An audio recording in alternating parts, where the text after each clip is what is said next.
స్వర్ణాంధ్రప్రదేశ్ స్వచ్ఛాంధ్రప్రదేశ్ తోటే సాధ్యమవుతుందని తేల్చి చెప్పేసిన సీఎం చంద్రబాబు. మధ్యలో ఉండేవాళ్ళు కూర్చోవాలి 2 నిమిషాలు.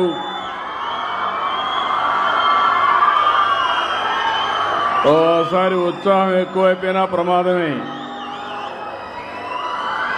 మధ్యలో ఉండేవాళ్ళు కూర్చోవాలి. మిగిలిన వాళ్ళకి వినపడడం లేదు, కూర్చోవాలి. కుర్చీలు ఉన్నాయి, దయచేసి కూర్చోవాలి. ఈరోజు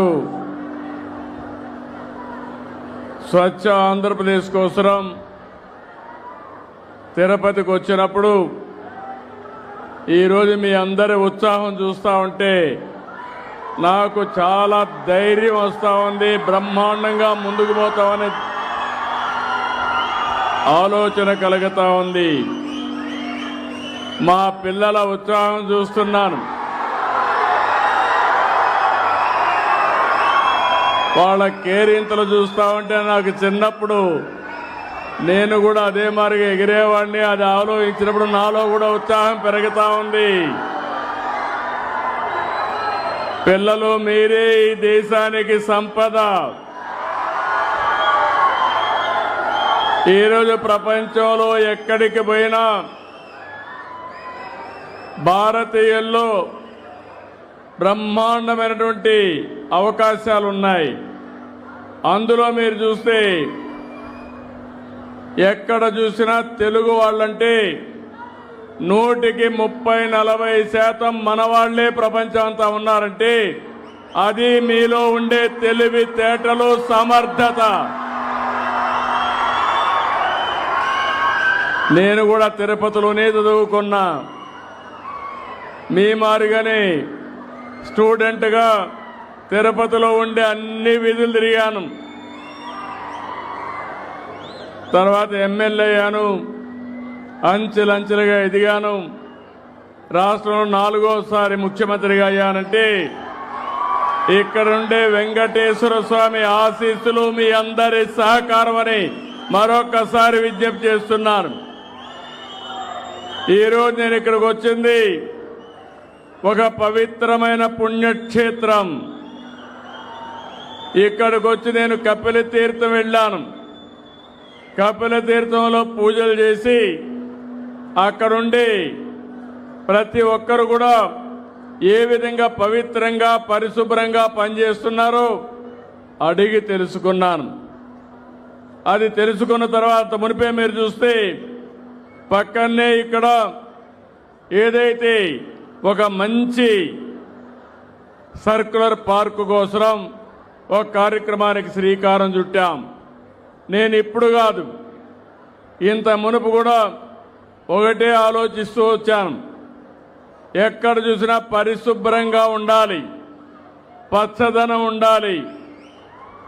పర్యావరణాన్ని మనం కాపాడుకుంటే మన జీవితాల్లో ఆనందం ఉంటుంది, మనకు సమస్యలు లేకుండా ముందుకు పోయే పరిస్థితి వస్తుంది. అందుకే మళ్ళీ ఈసారి నేను ఏపీ ముందుండాలని స్వచ్ఛ ఆంధ్రప్రదేశ్ కార్యక్రమాన్ని 3వ శనివారం నిర్వహిస్తున్నాం. ఈరోజు నేను ఒకే మాట చెప్పాను, మీరు రోజంతా చదువుతున్నారు, 3వ శనివారం చదవకుండా మీ పరిసరాల్ని పరిశుభ్రంగా పెట్టుకుంటూ ఎక్కడా చెత్త కాగితాలు వేయకుండా వేసిన కాగితాలు కూడా వేరేసి చెత్త బుట్టలో వేసే కార్యక్రమానికి శ్రీకారం చుట్టాలి. అందుకే మనం దేవాలయానికి గౌరవిస్తాం, దేవుడికి గౌరవిస్తాం. ప్రతి ఒక్క ఇల్లు కూడా ఒక దేవాలయంగా తయారు కావాలి, ప్రతి ఒక్క ఊరు కూడా ఒక దేవాలయంగా ఉండాలి. స్వచ్ఛందంగా స్వచ్ఛతతో ముందుకు పోవాలి, చెట్లు పెట్టాలి. ఆహ్లాదకరమైన వాతావరణాన్ని మనం క్రియేట్ చేసుకోవాల్సిన అవసరం ఉంది. నేను ఒకటే మిమ్మల్ని అందరినీ కోరుతున్నా, ఇక్కడుండే వాళ్ళందరం కూడా స్వర్ణాంధ్రప్రదేశ్ కావాలన్నా లేదా తమ్ముళ్ళు అని మిమ్మల్ని అడుగుతున్నా. ఇప్పుడుండే పేదరికంలో చాలిన ఆదాయంతో మనం ఇబ్బందులు పడవలసిన అవసరం లేదు. అందుకే నేను పిలిపించాను. మా యువత సమర్థవంతమైన యువత, ఈ పిల్లలు తెలివైన పిల్లలు. మిమ్మల్ని బాగా చదివిస్తే ప్రపంచాన్ని జయించే శక్తి తెలుగు జాతి పిల్లలకు ఉందని మరొకసారి విజ్ఞప్తి చేస్తున్నా. అయితే మన భవిష్యత్తు బాగుండాలంటే మనలో కూడా ఒక చైతన్యం రావాలి, మనం ఒక స్ఫూర్తిదాయకంగా ఉండాలి. పిల్లలు మీరు చెప్తే అందరూ వింటారు. మీరు చేయాల్సింది ఎక్కడా చెత్త వేయకుండా, ఎక్కడ చెత్త ఉన్నా దాన్ని కానీ తీసి చెత్త బుట్టలు వేయగలిగితే ఒక స్ఫూర్తిదాయకంగా ఉంటుంది. జపాన్ ఉంది, అక్కడ ఎవరు రోడ్లు క్లీన్ చేయరు, రోడ్లన్నీ పరిశుభ్రంగా ఉంటాయి.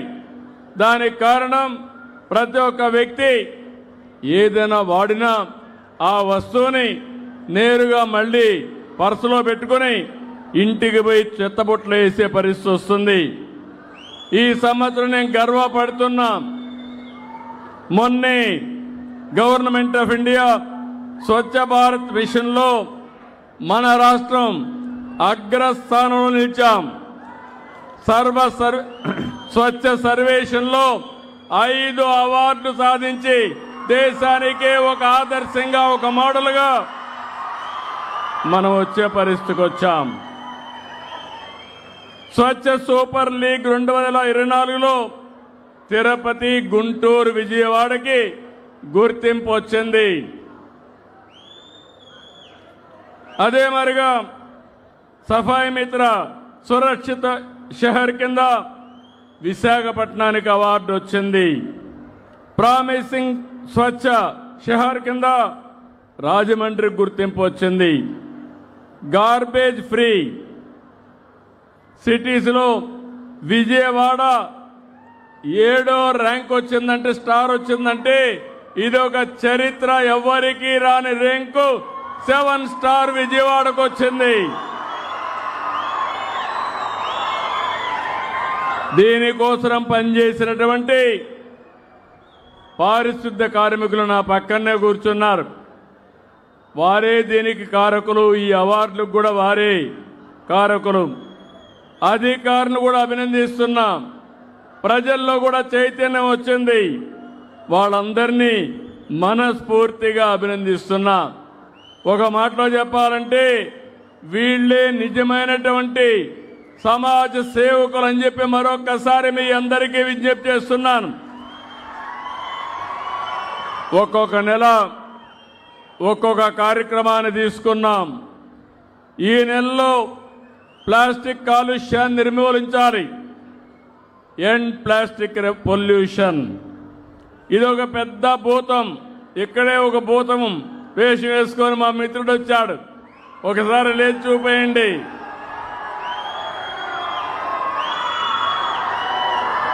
ఇదే ప్లాస్టిక్ భూతం. ఏ తమిళలో ఆ ప్లాస్టిక్ భూతానికి మీరందరూ కూడా బలైపోతారా అని మిమ్మల్ని అడుగుతున్నా.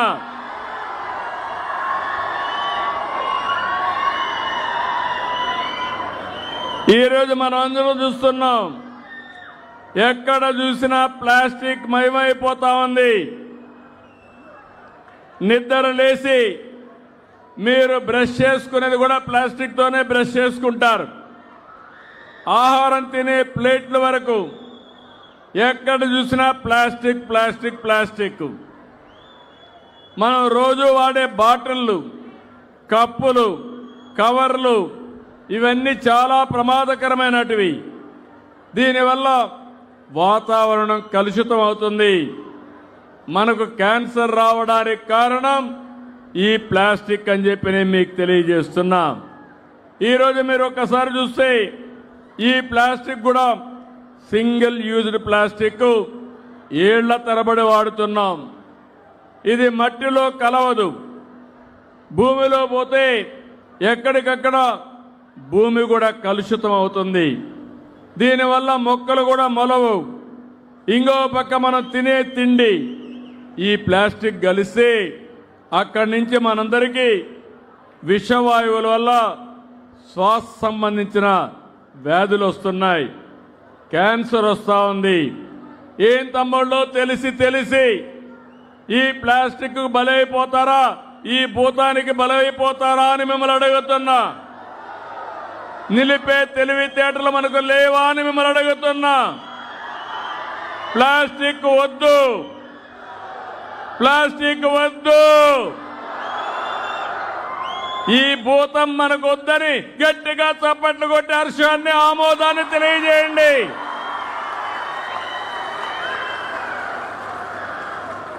అందుకే ఇంకొక పక్కన చూస్తే 120 మైక్రాన్ కన్నా తక్కువ ఉన్న ప్లాస్టిక్ బ్యాగ్స్ కానీ, వాడి వదిలే కప్పులు కానీ, ప్లేట్లు కానీ అన్నీ కూడా నిలిపేద్దాం.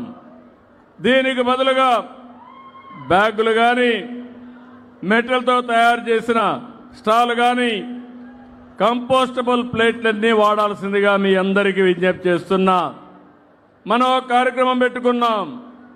తొందర 2000 ఆగస్టు 15 నాటికి రాష్ట్ర సచివాలయాన్ని ప్లాస్టిక్ రహితంగా మార్చాలని లక్ష్యం పెట్టుకున్నాం. అక్టోబర్ కల్లా అన్ని మున్సిపాలిటీలో, డిసెంబర్ కంతా రాష్ట్రం మొత్తం సింగిల్ యూజ్డ్ ప్లాస్టిక్ని అన్ని ప్రభుత్వాలు నిషేధించాం. స్టీల్ గ్లాసులు, క్లాత్ బ్యాగులు, పునర్వినియోగ వస్తువుల్ని వాడకంపై ఉద్యోగుల్లో అవగాహన కల్పించాం. రోడ్లు, డ్రైనేజీలు, బహిరంగ ప్రదేశాల్లో శుభ్రత డ్రైవ్లు చేపడుతున్నాం. ఇప్పుడే నేను చూశాను, మనం నిన్నటి వరకు ఏదైతే డబ్బులు కావాలంటే వెండింగ్ మెషిన్లకు పోయి డబ్బులు తీసుకునేవాళ్ళం. ఇప్పుడు మీకు బ్యాగులు కావాలంటే రైతు బజార్లో కానీ, షాపుల్లో కానీ వెండింగ్ మెషిన్లో ఇలాంటి ప్లాస్టిక్ బ్యాగులు కాకుండా మంచి బ్యాగుల్ని మీరు అక్కడి నుంచి తీసుకునే అవకాశం వస్తుందని చెప్పి కూడా నేను మీకు తెలియజేస్తున్నా. నేను ఈరోజు ఒకటే మిమ్మల్ని అందరినీ కోరుతున్నాను. ఈరోజు సర్కులర్ ఎకానమీ మీకందరికీ అర్థం కావాలి. ఏది ప్రపంచంలో వేస్ట్ కాదు. ప్రతి ఒక్క దాంట్లో నుంచి సంపద తయారు చేసే అవకాశం ఉంది. అందుకే ఈరోజు మన యొక్క తిరుపతిని చూస్తే ఒక మంచి అవార్డు వచ్చింది. ఈ అవార్డు చాలదు, దేశానికి మీరు ఒక్కసారి చూస్తే తిరుపతి అనేది ఒక పవిత్రమైనటువంటి పుణ్యక్షేత్రం. ఒక భారతదేశం కాదు, విదేశాల నుంచి వెంకటేశ్వర స్వామి దర్శనానికి ఆశీస్సులకు వస్తారు. వచ్చినప్పుడు ఇక్కడ ప్లాస్టిక్ కానీ పరిశుభ్రత లేకపోతే దానిపైన మన మీద ఒక మంచి అభిప్రాయం ఉండే పరిస్థితి ఉండదు. అందుకే నేను ఒకటే ఆలోచించాను, ఈ రాష్ట్రాన్ని స్వర్ణాంధ్రప్రదేశ్గా తయారు చేయాలంటే ముందు స్వచ్ఛ ఆంధ్రప్రదేశ్ని సాధించే బాధ్యత మనందరిపైన ఉంది.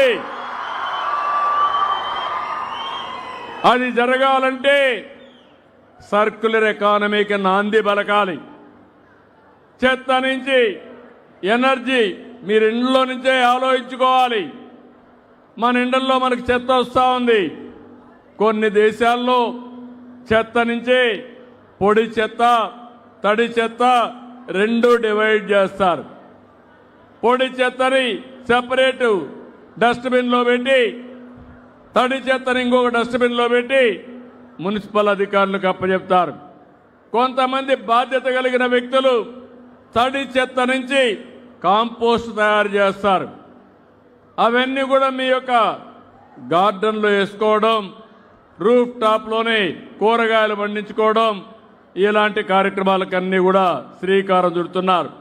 ఇది కాకుండా ఈరోజు మీరు చూస్తే సర్క్యులర్ ఎకానమీకి నమూనాగా తూకివాకంలో ఒక బ్రహ్మాండంగా 300 ఎకరాల్లో ఒక పార్క్, ఇండస్ట్రియల్ పార్క్ తయారు చేశాం. మనం వాడే నీళ్లన్నీ లిక్విడ్ వేస్ట్ మేనేజ్మెంట్ కింద అవన్నీ కూడా పరిశుభ్రం చేసి మళ్ళీ పొలాలకు పంపించే పరిస్థితి వస్తుంది. ఈరోజు సింగపూర్ ఉంది. ఆ దేశంలో ఏదైతే బాత్రూంలో వాడిన నీళ్లని పరిశుభ్రం చేసి మళ్ళా తాగే స్థాయికి తీసుకొస్తున్నారు. ఈ విషయం మీరు గుర్తుపెట్టుకోవాల్సిన అవసరం ఉంది. అదే సమయంలో ఏదైతే కాంపోస్ట్ ఉందో, తడి చెత్త ఉందో, దీని నుంచి ఎనర్జీ కరెంటు ఉత్పత్తి చేసే పరిస్థితి వస్తుంది. బయోఫ్యూయల్ ఉత్పత్తి చేసే పరిస్థితి వస్తుంది. ఇక్కడ పెట్టిన సర్క్యులర్ ఎకానమీ పార్కులో వివిధ రకాలైన ఇండస్ట్రీస్ వస్తాయి. పేపర్ అంతా కూడా సెగ్రిగేట్ చేసి పేపర్గా తయారు చేస్తారు. గ్లాసులన్నీ కూడా సెగ్రిగేట్ చేసి మళ్ళా గ్లాసులు తయారు చేసుకుంటారు. అదే మరిగా మనం తయారు చేసిన చెత్త నుంచి అనేక రకమైనటువంటి వెల్త్కు సంబంధించి, సంపదకు సంబంధించి అనేక కార్యక్రమాలు చేస్తారని చెప్పి కూడా నేను ప్రతి ఒక్కరూ వ్యక్తిగత పరిశుభ్రతను పాటిస్తేనే స్వచ్ఛాంధ్రప్రదేశ్ సాధ్యం. చూస్తూనే ఉండండి ప్రైకోమ్స్ న్యూస్.